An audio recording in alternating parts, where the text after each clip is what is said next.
Pour le deuxième, donc comme je vous l'ai dit tout à l'heure, je vais vous montrer comment, dans un tissu à motifs, choisir le sens de ces motifs et le placement. Par exemple là, avec ce beau tissu, vous voyez qu'il y a des oiseaux avec des motifs différents, je vais m'en servir pour les placer à l'endroit où je veux qu'ils tombent sur mon porte-mug. Alors je pourrais prendre le tissu par exemple, si je fais une bande, comme on a fait là pour le jean, eh ben, je vais avoir des oiseaux qui seront dans le bon sens et d'autres qui seront dans le mauvais sens. Donc pour que ça fasse joli, j'ai donc prévu mon patron. Alors c'est pareil comme je vous ai expliqué tout à l'heure. C'est exactement le même système avec la même bande que tout à l'heure, sauf que je l'ai découpé en plusieurs morceaux et j'ai mis des flèches pour suivre le sens du dessin que j'aurai besoin sur mon porte-mug, ce qui va me guider pour faire le choix dans mon tissu. Donc je vais lui mettre un petit coup de fer pour bien l'aplatir. Vous voyez sur l'envers on voit les motifs, donc je vais le repasser pour qu'il soit bien lisse, bien plat, et donc je vais choisir l'emplacement et le sens des motifs. Alors pour ça, j'ai mon patron, par exemple le devant, donc ça va être le rabat du devant, donc comme on a là le rabat du devant et la partie du dessus, où j'aimerais par exemple mettre un gros oiseau comme ça. Donc je regarde en plaçant mon patron si j'arrive à voir tout l'oiseau, ou je pourrais mettre l'oiseau avec la cage. Alors il va falloir faire attention parce que si je mets la cage, je serai obligé, pour avoir la tête de l'oiseau sur la partie de mon rabat avant, de couper une partie de la cage.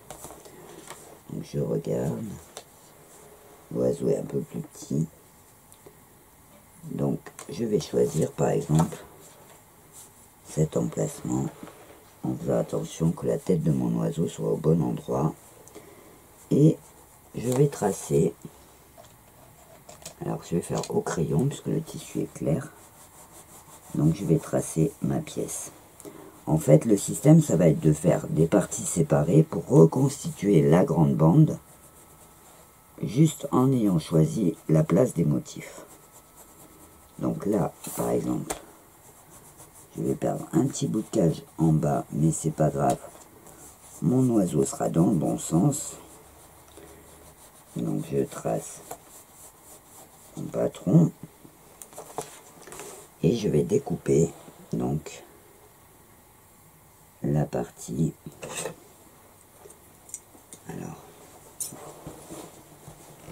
Alors c'est vrai que ça demande un petit peu plus de tissu qu'on va choisir, donc des fois il y a un petit peu de perte, mais c'est important pour que la création soit jolie.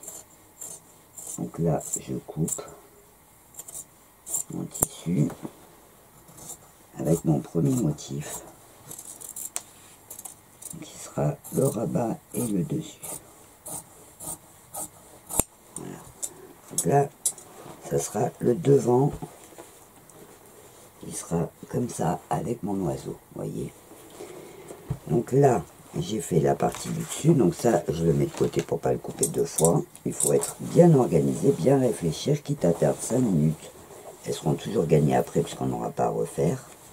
Donc là par exemple cet oiseau là j'aimerais bien le mettre dans le dos, donc je vais prendre le dos, je vais le placer pour avoir le plus possible de mon oiseau. Celui-là est un peu plus gros, donc je fais attention par rapport à la taille de mon oiseau. Alors ce qu'on peut faire pour que ce soit plus facile, c'est tracer ces pièces sur du papier calque, ce qui permet de encore plus facilement les positionner. Donc je prends mon crayon, je fais le tour de mon patron.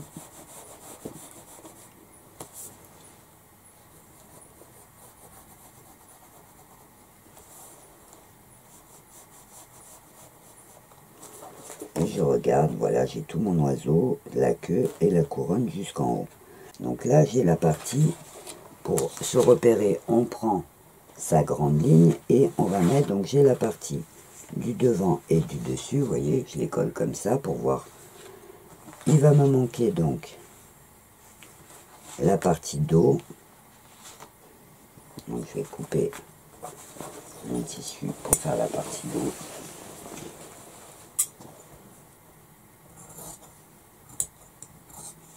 Voilà, donc là j'ai la partie dos et la partie dos donc va s'accrocher au haut.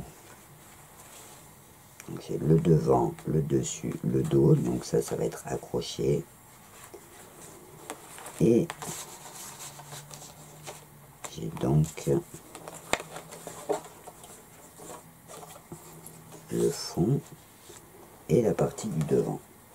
Donc là je pourrais, pour la partie du devant, je pourrais par exemple reprendre le même.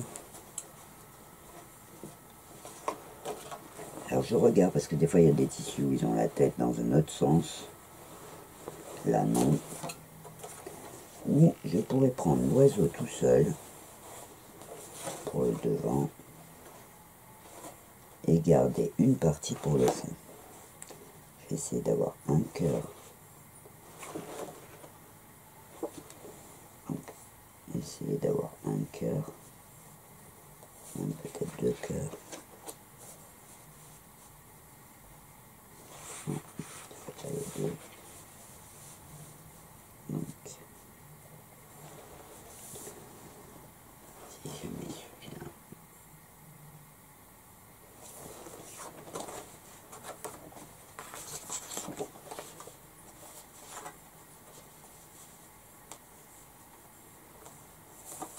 je vais faire mon fond ici.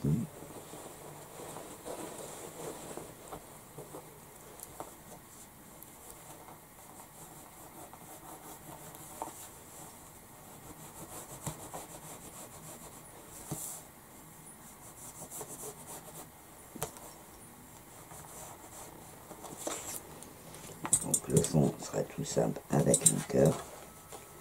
Et je vais prendre celui-là pour le devant.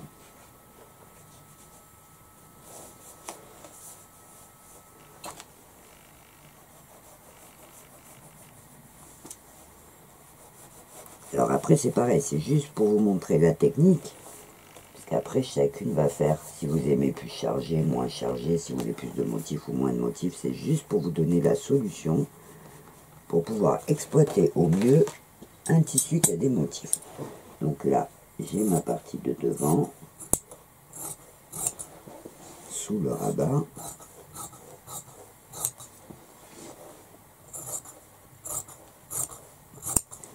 Donc la partie de devant sous le rabat.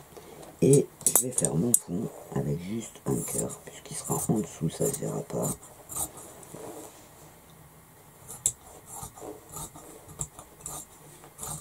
Voilà. Et voilà.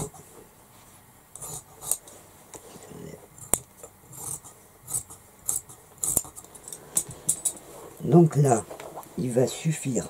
Alors, c'est vrai qu'en découpant comme ça les motifs à plusieurs endroits du tissu, on a l'impression, et c'est pas que une impression, de perdre du tissu.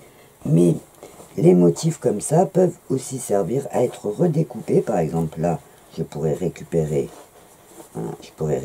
l'oiseau pour le coudre sur une autre création. Donc en fait, je mets tout de côté, je ne jette pas, et je vais déjà m'en servir pour faire mes poches après, et je m'en servirai pour d'autres créations. Donc là, je vais coudre tout simplement les pièces ensemble. Donc je vais faire des coutures à chaque fois pour reconstituer la grande bande. Alors je vais coudre. Donc à chaque fois, je couds une pièce avec l'autre. Là, j'ai mon fond.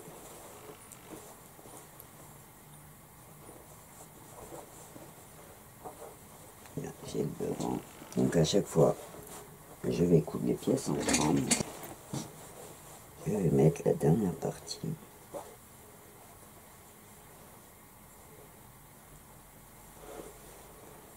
Alors pareil, quand on coud, il faut faire attention bien garder le sens. Voilà, là je serai comme ça,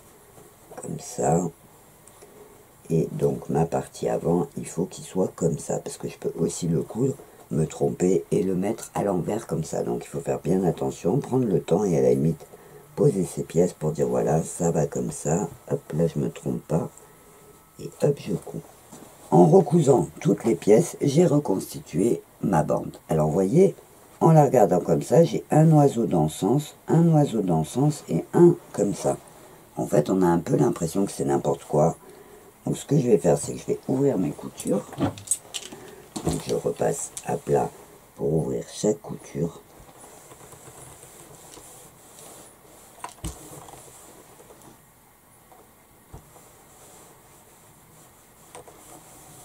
Voilà.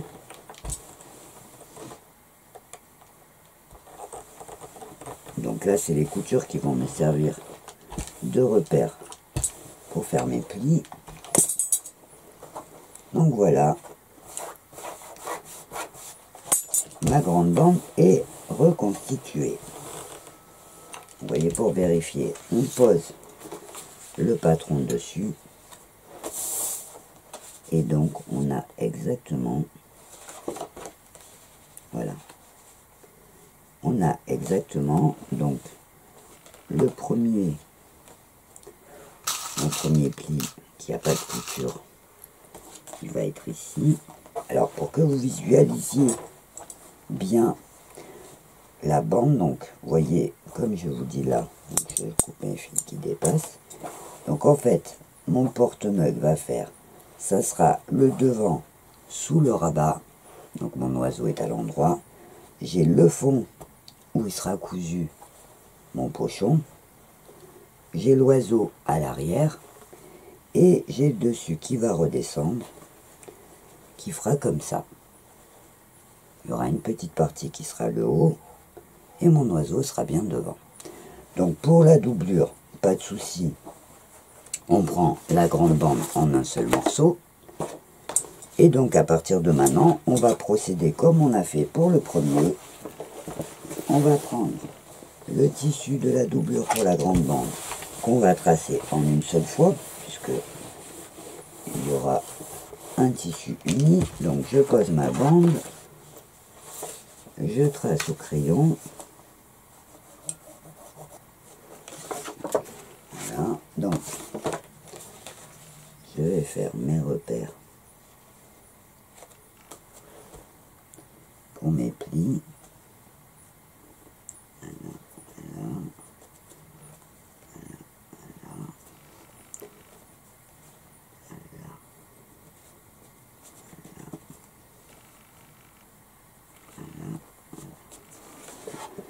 Donc là, je coupe ma doublure en gardant la marche couture toujours.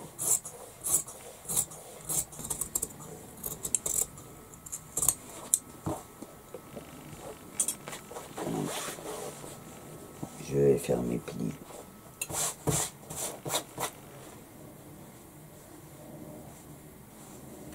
Pour avoir le repère pour mes emplacements de mes poches.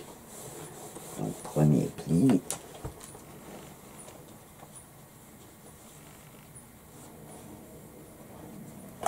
deuxième pli,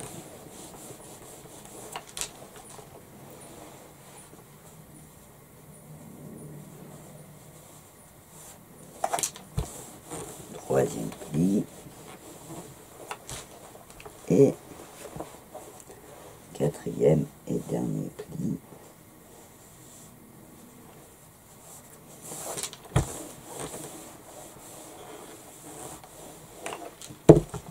Et voilà, donc ma doublure est prête. Donc ce qu'il me faut, c'est préparer mes poches pour mettre en bas sur le devant, et j'aurai la partie pochon et ma deuxième poche ici. Alors là, comme mon tissu est un petit peu fin, ce que je vais faire pour les poches, c'est que je vais directement les piquer. Donc je vais prendre par exemple, alors mon patron de la poche, récupère un petit peu avec tous les papiers. Voilà. Donc je prends le patron de ma poche, pareil. Je reprends mon tissu. Je choisis par exemple sur une poche, je vais mettre le petit oiseau tout seul. Donc je vais tracer tout autour.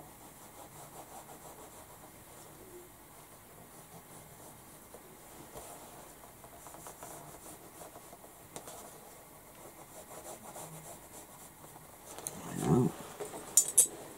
Je découpe ma première poche.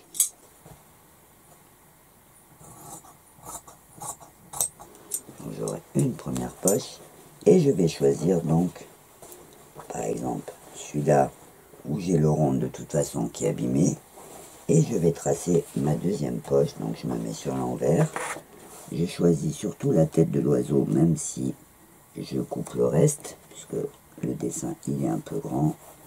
Tant qu'à faire, on a des oiseaux, on en profite, et hop, je découpe tout autour ma deuxième poche. Voilà. Donc là, avant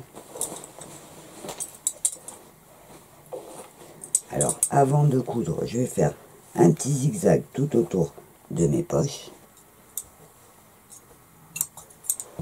Et avec le fer à repasser, je vais écraser mes plis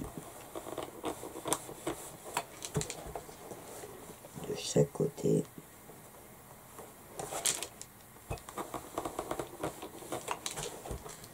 Pour faire le rentré.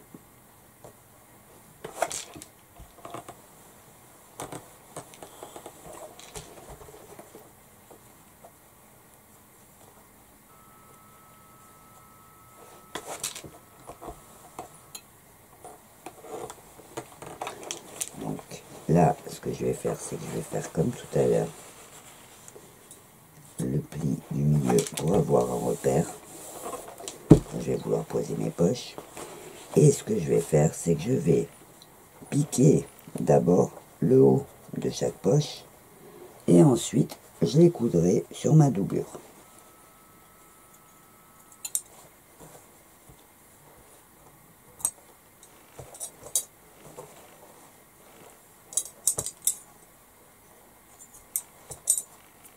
Voilà. Là, je vais plier en deux. Je vais faire une petite marque pour bien choisir l'emplacement sur ma doublure. Donc, hop, je vais épingler. Donc, j'épingle ma poche.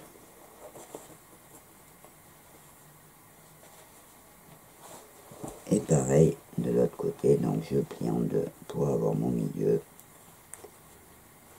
Et hop, je positionne ma poche.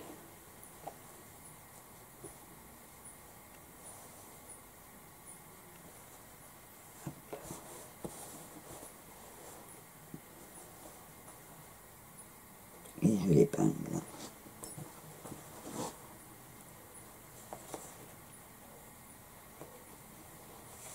Voilà.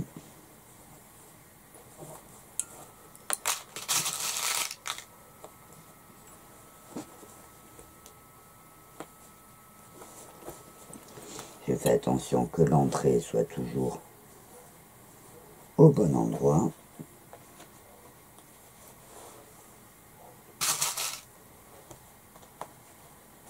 Et donc là, je vais coudre à la machine autour de mes poches pour les fixer. Mes poches sont cousues.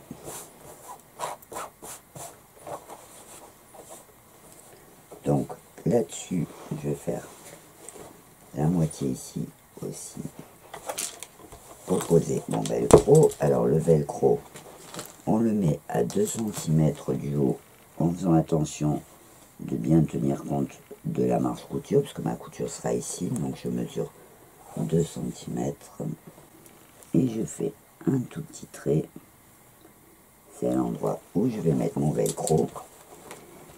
Et pareil sur le devant, au bord, à 2 cm en bas, j'aurai ma partie velcro. Voilà. Donc j'aurai aussi le pochon à fabriquer, mais bon, on peut le faire dans le désordre, il n'y a pas d'impératif. Donc voilà, à partir de là, on va procéder pour celui-ci comme on a fait pour le premier. Donc on va rajouter les velcro, on va fabriquer le pochon, on va coudre les deux tissus ensemble pour former le pochon, qui sera comme ça et comme ça. On va rajouter la anse et notre petit pochon sera fini. Voilà, mon porte-mug sur le thème des oiseaux est terminé. Donc on avait choisi pour le devant la cage avec l'oiseau, donc la cage qui finit en haut. Pour le dos, un grand oiseau. Pour le dessous, juste un cœur. Et quand on ouvre, on a un petit oiseau qui est posé devant. Alors c'est vrai que le velcro gâche un petit peu, sauf que c'est la partie qui tourne et qui se verra le moins. Donc ensuite on a les poches avec les oiseaux, et sur mon pochon j'ai aussi choisi de mettre un oiseau. Donc comme pour le premier qu'on a vu ensemble, j'ai cousu mon pochon sur ma grande bande et j'ai rajouté la poignée. Et voilà donc un petit porte-mug qui fera une jolie idée de cadeau. Nous avons vu en premier donc le porte-mug à partir d'un tissu uni sur lequel on rajoutera, selon votre choix, une technique. Alors là, moi j'ai appliqué des broderies que j'ai découpées dans un vieux napperon, mais vous pourrez par exemple mettre une photo devant, ou faire de la peinture, ou faire des transferts d'images. Voilà, vous aurez la possibilité. Alors je rappelle pour les dames qui ne connaissent pas encore bien ma chaîne, que vous avez dans ma partie technique de couture créative plein d'explications sur les différentes techniques dont je vous parle plusieurs fois dans mes tutos. Ce tuto est donc terminé.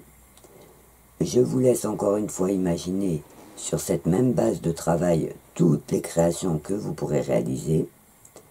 J'espère que mes explications ont été bien claires. Vous savez, si vous avez des questions, une partie commentaire sous cette vidéo vous permettra de les poser et je me ferai un plaisir de vous y répondre. En attendant, je vous souhaite plein de jolies créations. Je vous dis au revoir et à bientôt.